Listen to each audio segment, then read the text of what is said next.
वास्तु का तोरा गई नहीं खुदा ने तो अरे माई का भले चोट लग गई बाबूजी। कैसे लगल रे? हाई कटा गल है, हेउज लग गई हेउज लग गल है, पकड़ ले लो। हेरो हेरो लग गल है। नहीं हैं अच्छा हेरो लग लगल है। अच्छा कैसे लगल रे? का बाबूजी? हेरो लग गल है।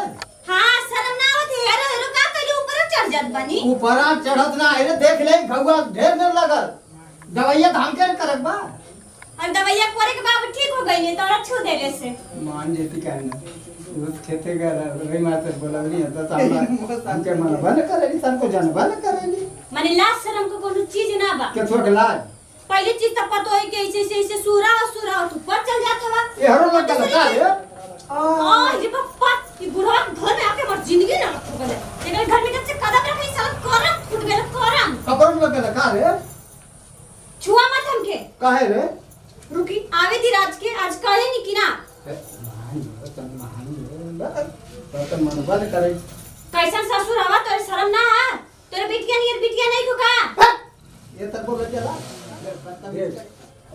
हम हमारे बात पर पट्टी है। हम तो के कुल लिख दे अपन ऐश करिया आराम करिया गुलाम है।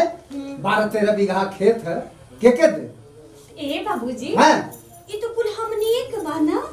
तो हने के कैसे है? अबे तक मोरे नाम है ना, अबे मोरे नाम है। जम्मा तोरे नाम लगई तब न होई।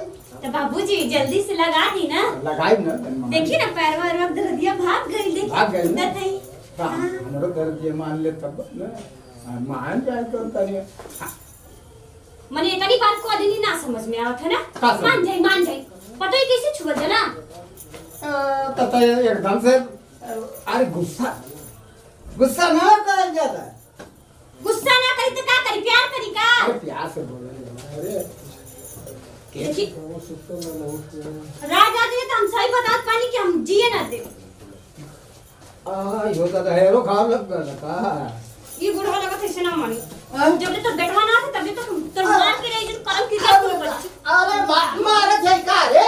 आ यो दादा मारे मर बुढ़वा अरे मान अरे आयो बाप आयो दादा एजुन मारा आइजुरा मार खाना पीना कुल बंद। मारे थे हे सुनबी आयो दादा लइकवा से अगर बता देई तो हमरे ओकर झगड़ा हो जाई, फुटमत हो जाई, घर हमार फरला या बुझात बा। आयो दादा अब कैसे का करी? अब तो हमार लइकवो हमारे पर दुश्मन हो जाई। ई सब कुलछनी जाके बता देई। आयो दादा हम का